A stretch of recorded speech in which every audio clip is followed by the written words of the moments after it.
ana lu tax étudiant ya nekk ca UAS Z di université Assane Seck bu Ziguinchor tey jii nag wàccoon di tojante bopp ak takk der yi ba taal fa ñetti woto chantier boo xamante ne nii bëri na lool loo xamante ne nii sooxe na ci jamonoy Macky Sall la woon ba tax Banque mondiale mujj woon ci rocci loxoom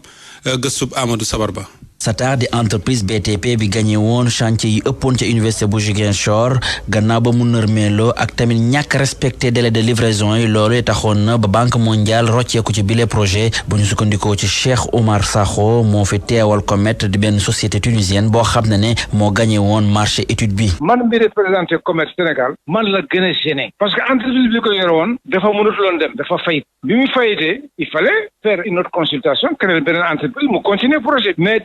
geneen ak lënt goo xam ne Cheikh Oumar Sakho nemmeeku na ko mooy ay décision politique yoo xam ne doxoon na ci jëwriñ bi ñu dénkoon wàllum njàng mu kawe mi ca jamonoy régime Macky Sall muy Cheikh Oumar Anne ak directeur bu agence de construction des bâtiments et édifices Hamadi Dieng muy ñaari politiciens yoo xam ne ñoo bokk seen département bu Podor. bi ñu ko defulee en 2019 def naa ne bi Cheikh Oumar Anne bi mu ñëw il a retiré le projet de l'ACBEP quoique ACBEP moo maîtriser woon dossier parce que moo yoroon plan yi moo def kii moo xam lépp bi mu ko retiré ACBEP nous on a assisté à la réunion mais on a constaté que c'était retrait projet bi c'était pour des raisons politiques parce que Amady Dieng qui était là-bas je crois que moom ñooy def politique fële Fouta xam naa ni am nañu ay conflit politique alors mu retiré projet bi ACBEP te moom technicien yi mu amoon foofu amuñu woon benn élément pour continuer projet. Cheikh Oumar Sakho teewal fi Comet ci société mbii di Atlas ne moom mi ngi wéy di dundee yaakaar mu jàpp ne faw ñu teg benn commission ngir mën a yeggale liggéey wa ñu sumb ci université bu Ziguinchor. man li ma ci gis mooy ministre bi fa nekk ni comme ça xamul lu ci xew war na convoquer réunion ak Comet ak moom problème bi mu ci am mooy seen direction infrastructure yi ñuy créé woon ci ministère yi day jaxase rek repenser waat projet bi il le faut ñu waat Banque mondiale mu ñëw parce que Banque mondiale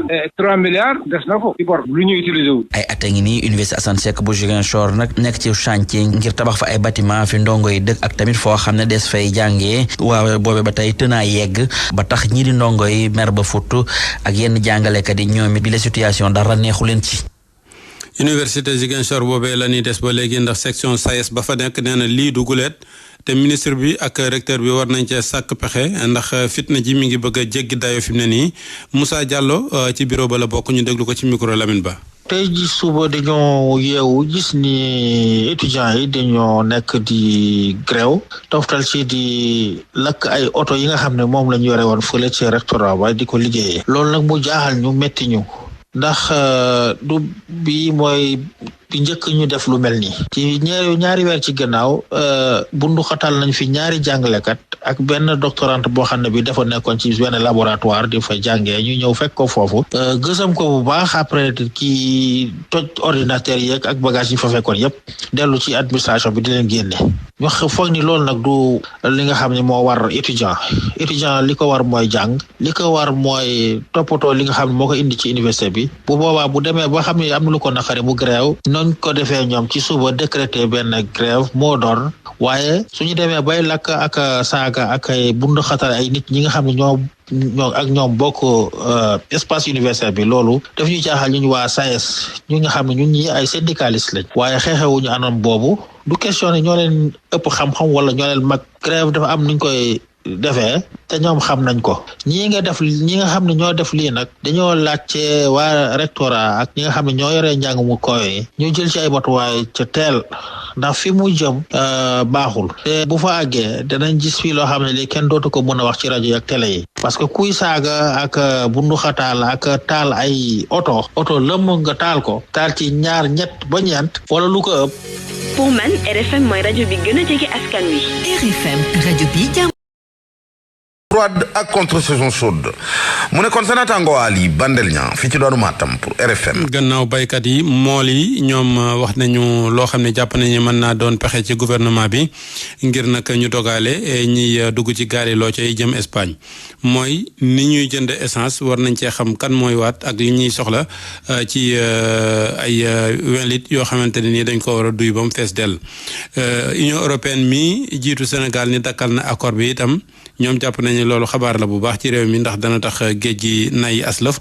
Abdou Diouf Diagne. mbëkk mi ak jiyee ji nga xam ne moom lay indi lu ni mel nag jaaxal loolu coalition des acteurs de la pêche ñoom ñi ne nag nga xam ne jamono jile loolu dafa tax ñu jànkonte ay jafe-jafe jàpp nag ne état bu Sénégal ngir moom ci solution faaw nag mu gën a bàyyi xel station d'essence yi nga xam ne dañoo nekk nag ci quai de pêche yi. mooy station yi nga xam ne mooy jaay essence loolu ñu bari dañ koy faral di fàtte selon buñ siy waxtaan parce que station yooyu ku si ñëw di jënd essence di nga xam ne lii du pour marée parce que essence boobu ñuy jënd bari na bariwaay boo xamante ne kuy marée mu du ko jënd bari na bariwaay boo xamante ne kuy def jour du ko jënd kon war nañ mën a waxtaan na ñu yor station yi wax leen ne leen ne benn quantité bi képp koo xamante ne gis nga rek nit ñëw di ko jënd nga xamante ne kii li mu bëgg a def nii li nga xamante ne mooy immigration clandestine. xeex bi jëm ci mbëkk mi war a doon nag loo xam ne dafa ñor ñëpp lu ni mel moo tax conseil technique numéro 2 bu ministère des pêches rafetlu doxalin wi nga xam ne waa CAP dal nañ koy doxal muy xam ne nag ne état bu Sénégal dina leen jàppale. ma bég trop ci mool yi nga xam ne tey ñoom ñoo toog ba mën a toog waxtaane li nga xam ne tey wax dëgg yàlla laal na askanu napp trop ay njaboot ñoo ci sëngam ci lu bëri donc bu toogee ñoom ba ñu waxtaan di ko waxtaane dañ koy mën a teewee jëmmal encouragé. coalition des acteurs de la pêche bu Sénégal am nag mbégte ci Dakar gi nga xam ne Sénégal dakkal na ko accord de pêche yi mu am digganteem ak Union européenne ñuy sàkku nag fi mu toll nii ay waxtaan yu yaatu ngir nag ñu xool naka la ñu mën a fexee ba secteur pêche bi nga xam ne dafay jànkoonte ay jafe-jafe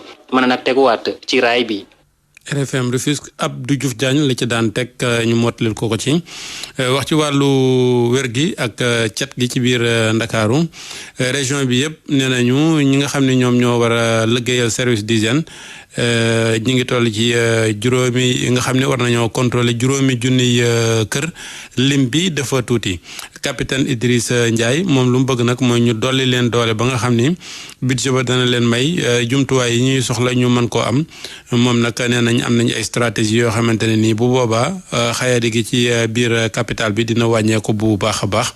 ñu teewlu ci Abdourahmane Diallo ciy leeral. dëgg la sax service d'hygiène yi saa su ne ñu ngi ci terrain bi ngir def seeni liggéey waaye seen lim lu mat a bàyyi xel la capitaine Idrissa Ndiaye. Dakar naam lim bi takkuwul trop donc boo xoolee sax pratiquement benn agent d'hygiène boo ko jëlee moo war a dugg si li ñuy wax 5000 kër donc gis ngeen ne que loolu xaw na taar tuuti mais lu ñu may chance mooy que population bi dañuy dugal bu seen loxo bu baax si liggéey service d'hygiène donc moo tax clamé yi bëri na donc boo xoolee weer bu nekk mun nañ see jot pratiquement juróom-benn fukk clamé si région Dakar bi yëpp. njiitu brigade régionale service d'hygiène bu Dakar li mu bëgg tamit mooy nguur gi daal leen gën a taxawu. laaj na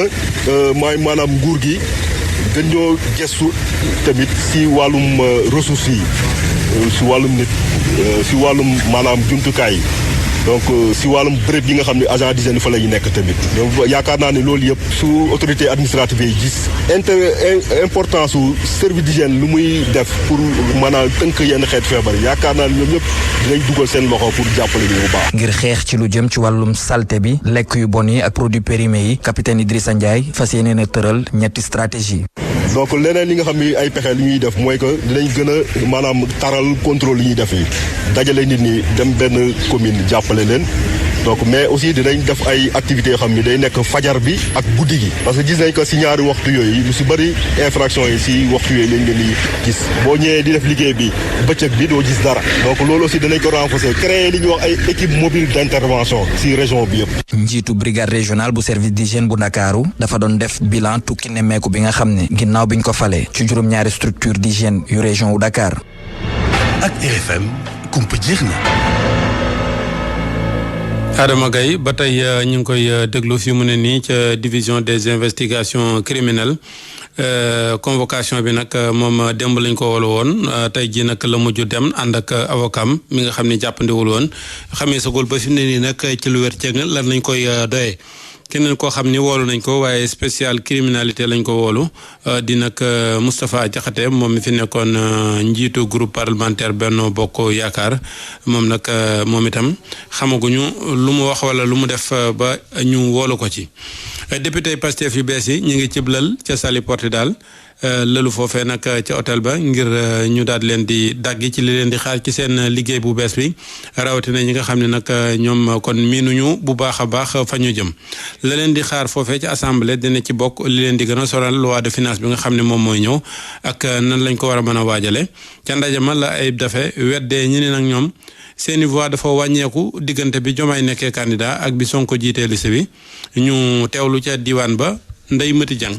lu ëpp ñeenti junni xob moom lu ñu bëri jàpp ne moo wàññeeku ci ñi votel Pastef diggante élection présidentielle bi la ñu weesu ak élection législative yi la ñu génn Ayib Daffé ne lu ni mel amul wàññeeku amu ci xanaa kay dafa di ñaari élection yi ñoo yemul dayoo. ñu voté ñoo wàññeeku du si Pastef rek la wàññeeku si ñeen ñëpp la wàññeeku mais ñun dañu gis ni ñun luñ ci am si ñu voté ci élection législative yi yokku na parce que jóge nañ si 54,28% dem presque ba 55%. lu si des nag mooy liggéey pour vraiment yaakaar bu sénégalais yi am si ñun mu dëggal ko. ku jégi nag Ayib Daffé jàpp ne jaxasi ko dafa am ci seen biir waaye seen nekkin ci biir assemblée nationale lépp dina jaar yoon ndax ñoom noonu la ñu ko bëggee ngir gën a ñoŋal démocratie. nañu composé ak ñoom liggéey ak ñoom maintenant ñoom itam ñoom ñoo war a teg ay stratégie pour renforcer seen bopp parce que tamit lu ñu gis ni opposition bi dafa xaw a tasaaroo que la ñu bëggoon def intercoalition mais gis nañ ni mujjul dox parce que ñàkk kóolute bu am seen biir guerre de positionnement yi seen biir donc ci ñoom la def Sénégal dafa soxla opposition. bi ñu génnee nag ci élection législative yi parti Pastef bi la nga xamante ne moo jël raw gàddu gi daal di andi ay député file ci sali ngir daal di leen di tàggat. loi de finance dañ ko war a voter avant le 31 décembre donc bokk na ci formation bu ñu war a def ñu tàggat leen tamit ci budget bi assemblée bi dès que ñu installé ko ñu mun a démarrer examen budget bi mun ko voter adapté ko. mandataire bu parti Pastef bile ne ñu ngi xaar ci kujjeek 15e législature bile ñu daal di gën a farataal liggéey bi te jàppale leen ci li ñu bëgg te muy ne jàmm ak salaam dox ci biir assemblée nationale. Ndeye Mati Dieng Mbour rajo Futur Média. ñu daal di des ci waa Pastef yi ndax féewaloo am na nag ca Dagana ndax dafa am ñoo xam ne liñ jàpp mooy ministre des affaires étrangères di Yacine Fall sonnut dara ci campagne bi loolu nag Abdou Khadre Fofana moom daal dina koy weddi moom mi nga xam ne mooy PCA Sonaged nee na Assane Diop mi ko wax nag li mu wax du lu xamante ne nii waroon na koo wax ndax du lu wér muy sàkku nag ci responsable parti yi loolu mu wax nag ñu teg ko ci li discipline santaane ñu teg ko ci ñu déglu ko moom mi nga xam ne mooy Abdou Khadre Fofana ci micro Mamadou Diagne. Pastef département de Dagana mu ngi ñaawlu bu baax kaddu yi nga xamante ne Assane Diop militant Pastef Richard Toll yëkkati na ko teg ko ci ndodu madame la ministre Yacine Fall di fàttali ni rek Assane bi mu duggee Pastef diggante élection locale 2022 la ak élection législative ñun Pastef département de Dagana musuñu réunion benn yoon pour ñaawlu li nga xamante ne madame Yacine Fall def na ko au contraire dañuy rafetlu bu baax taxawaayam parce que gis nañ ne ñëw na ci élection yi ni malgré que emploi du temps dafa chargé fexe na ba ñëw ànd ak coordination départementale def liggéey bu am solo te luy firinde ne taxawaayam am na solo ci élection yi mooy que ne moom fu mu dëkk mbaan gagné na fa kon Assane lu mu wax ni dara amu ci kon ñun waa coordination départementale ñu ngi koy ñaawul bu baax te ñuy sàkku ci parti bi aussi mu jël ci ay matuwaay yu war pour que lii bu mu amati. autopont front de terre ba dinañu ko ubbi nit ñu commencé koo jëfandikoo ci circulation bi talaata ji di ñëw lay doon bu 10 heures jotee. RFM Sport. tàggat yaram Youssouf maa ngi leen nuyuwaat. di la fay Makumba di nuyu ñëpp. ñuy tàmbaleeg. basketball ak qualification Afrobasket góor ñi 2025 fenêtre bi kon ñu door ko tey ci Ndakaaru ca Dakar Arena Sénégal am ndam ci matcham bu njëkk bi Rwanda la daan 81-58 di match bu Sénégal dominé bu muy door ba bu muy jeex kon foofulee ca Dakar Arena ñu déglu kenn ci joueur Sénégal yi di Babacar Sané ci micro Soda Thiam. équipe bi gagné moom moo ëpp solo Babacar su fekkee 1 minute wala 2 minutes amal moo solo essentiel Sénégal mu gagné loolu moo tax ñu nekk fii lu si des yëpp après dina mot parce que ñëpp xam nañ Babacar du mu capable ak du mu capable soo équipe bi gagné mooy suñu yéene ñun ñëpp mooy lu gën si ñun. tey jii Babacar gis nañu ñëpp dañ ko xaarandi match bu serré entre Rwanda ak Sénégal tey jii est-ce que yow genre match peut-être xaw a facile la mën a may suñu xoolee ci score bi moom ngeen doon xaarandi wala bu gën a forcé. xam nga da ngay respecté adversaire xam nga mel ni Rwanda équipe bu mag la mënoo leen sous-estimer ak noo la mënti joué ngeen gagné leen point bu bëri taxul nga leen di sous-estimer te basket tamit yomb mënoo wax match bi dafa yomb so ak adversaire bi ko mënta doon da nga koy jox cëram dañoo préparé ñun ñëpp focus bëgg a gagné 3 matchs yi yëpp instant yi ñëpp a concentré wu so xam naa ne objectif boobu noonu lañ bëgg a atteindre incha allah nañ ko atteindre. kon Sénégal daan Rwanda ki leen di entraîner di doomu Sénégal Cheikh Sarr nekkoon tamit sélectionneur équipe bu Sénégal jàpp ni équipe bu Sénégal bi ci wàllum taxawaay moo ëppoon tey ndax ñoom am na seeni joueur ñu yaakaar yoo xamante ni mu jot ñoo mën a libéré wu pour bokk ci kon tournoi bi ñu déglu Cheikh Sarr kon ci micro Soda Thiam ba tey. bon dafa métti na quoi parce que ñaar fukki poñ ak ñett dafa bëri nga xam ne am na retour quoi jëm nañ ko gérer mais xam nga boo joué premier quart-temps nga am meneur bu joué bu baax. ñu mën nañu 3 points d'écart bu rek maanaam loolu match bi jouable na quoi mais après ma gis médecin bi sumi dàll bi ne mënatul jouer xam nga loolu dafa métti am meneur boo xam ne ci condition bi pour mu jouer au moins 35 minutes mu jouer 18 minutes loolu moo ñu sonal quoi booy xool te loolu nag yaakaar ne tey suñu demee hôtel nañu xool ndax médecin bi dina ko mën a faj ndax ko mën a jouer suba parce que boo mën a am ko mën a. suba ngeen war a am beneen équipe bu mag mu di Cameroun naka ngeen fas yéene doxale. waaw Cameroun moom équipe bu mag a mag la parce que maa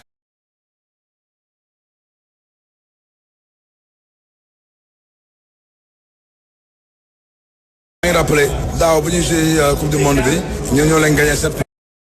de jouer notre jeu yaakaar ne ak meneur bi ñu am nii bu tànk bi baaxee xëy na il va faire la différence quoi. Cheikh Sarr di tàggat équipe bu Rwanda match bu mujj bi kon ci groupe boobule 21h Cameroun Gabon lay doon yeneen résultats yi kon ba tey ci Ndakaaru ci beneen poule bi Mali moom RDC moo ko daan 64-72 Soudan du Sud daan Maroc 82-66 ci samedi bi Sénégal Gabon lay doon 18h Rwanda Cameroun lay dajeel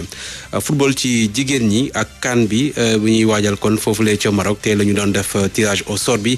Sénégal mi nekk quart de finaliste ci édition bi passé ci groupe A bi la nekk ànd ceeg Maroc di pays hôte bi Maroc jotoon na dajeek Sénégal ci CAN bi passé ba kon moom moo daanoon Sénégal kon ci phase de groupe yi Sénégal bokk tamit groupe ak Zambie moo ko éliminé woon ci quart de finale bi ñuy dem ci tir au but ak tamit RD Congo mooy ñeenteelu équipe kon bi Sénégal di jonganteel ci CAN boobule yeneen groupe yi groupe B ñu fekk fa Nigéria Tunisie Algérie ak Botswana groupe C Afrique du Sud mi yor raaya bi ñoom ñooy champion en titre ñoom ñoo daanoon Maroc ci finale bi 2022 Ghana Mali ak Tanzanie CAN football ci jigéen ñi dinañ ko amal kon diggante 5 ba le 26 juillet 2025 foofu la ca Maroc mi ko dalaloon sax ci édition bi passé football bi ñu ñëwaat Sénégal waxtaanee kon juróomeelu bëccëg Ligue 1 bi nañ ko wéyal niki suba ci samedi bi bokk na ci match yi gën a fës derby bi fële ca Tëngëj FC moom mooy jongante ak AGEL bu Rufisque moom mi yéeg ren ci Ligue 1 bi di match bu am solo ci ñaari sélection entraîneurs yi ñoom ñaari yëpp bëgguñu ñàkk match boobule ñuy déglu ci Soda Thiam mi sekk waxtaan ak ñoom. mu nekk ci bopp classement wu Ligue 1 sénégalaise bi Tëngëj football club bëgg na di wéy ci yoonu ndam gi mu nekk waaye nag AGEL la am ci kanamam mu di ab derby Rufisquois boo xamante ni ñëpp ñi ngi koy xaarandi waaye nag du lenn lu dul ab match de football bu ñu sukkandikoo ca kay tàggat Tëngëj football club di Sidat Sarr. lu mun a am ci match bi Tëngëj mooy gagné parce que en dehors de Dakar c'est la seule commune boo am ñaari équipe loolu avantage parce que nit ñi aussi dañoo am envie di voir ay derby souvent daan nañ ko am dans les temps Jaraaf Dia Ndark Gorée maintenant nawetaan la woon suñ ko traduire ci suñu championnat élite bi pour moi c'est un bonus di souhaiter nit ñi rek ñu ñëw vraiment sportivement que le meilleur gagne. AGEL mi nga xamante ni si ren la yéeg la mu bëgg nag moom moo di jaxase carte gi te ci yoon woowee la nekk bu ñu seetloo match yi mu jot a joué ne dafa ndërmeelu ak AS Pikine naka noonu Jaraaf bu Dakar kon nag Tëngéej artu nañ leen Taban Dieng mooy kay tàggat AGEL. match la boo xam ne AGEL da si ñëw vraiment pour montrer ne moom équipe la bu existé donc booy joué tey jii ngay joué Pikine di joué TFC di joué Jaraaf de Dakar warul am benn faille dafa war nekk match yoo xam ne da nga koy jëlee au sérieux vraiment lu mu dee nga am si un résultat positif c'est-à-dire muy un point def les troubles faits pour wan ne Sénégal le football ne se limite pas entre Jaraaf TFC wala Casa Sport. waaye ci loolee yëpp nag moom Tëngéej football club am na avantage bu ndaw ne bii moo nar a nekk ñetteelu matcham yu muy enchaîner di ko amal ci même stade bi di Ngalandou Diouf. avantage bu rëy sax parce que mu leeral ni su ngay entraîner dafa nekk sa tous les jours su ñu amee possibilité ñu tegalee ñu ko 4 matchs déjà ñaari close na mu dese ñu ñaar dañuy souhaiter rek performance yi nekkoon si 2 yi mun ko étaler pour que 2 matchs yi di ñëw parce que c'est à notre avantage de recevoir sur le terrain où on s'entraîne. AGEL Tëngéej football club niki àllarba gi lay doon bu ñeenti waxtu weesoo ñeent fukki simili ak juróom ñaari entraîneurs yi nag di artu supporter ñaari équipe yi le ngir ñu amal jongante gi ci jàmm ak salaam. Soda Thiam kon yeneen match ñuy xaarandi kon ci samedi bi bokk na ci kon US Gorée Jamono Fatick fële ca stade Djigali Bakayoko bu Patte d'Oie Sonacos HLM Dakar ñu dajee ca stade Emmanuel Fall AGEL Rufisque Tëngëj FC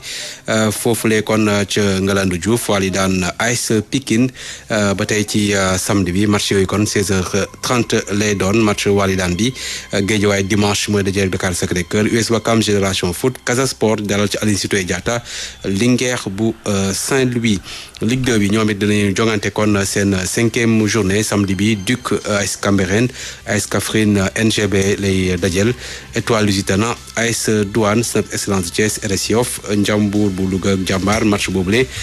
dimanche lay doon. ñu jeexale ko ak bitim réew ak lii di Ligue 1 bu France ñoom door nañ tey seen 12e journée Monaco 5 moo daan Brest ñetti bal ci ñaar kii di Abdallah Sima moo dugal bi bu njëkk bu Brest côté Monaco Lamine Camara ak Crépin Diatta bokkuñu woon ci feuille de match bi jamono bi ñuy àddu kon Paris Saint-Germain moom moo ne Toulouse 1-0 Ligue 2 bi Clermont moom moo def kon match nul 1-1 ak Metz Ibou Sané doomu Sénégal kon moo dugal bi bu Metz bi ci Clermont Massamba Ndiaye kon moo nekkoon ci seen camp. Pau moom moo daan Red Star ñeenti bal ci benn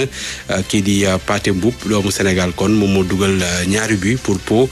Ousmane Gom dugal beneen but bi kon pour équipe bu Pau mi daan Red Star ñeenti bal ci benn Makumba.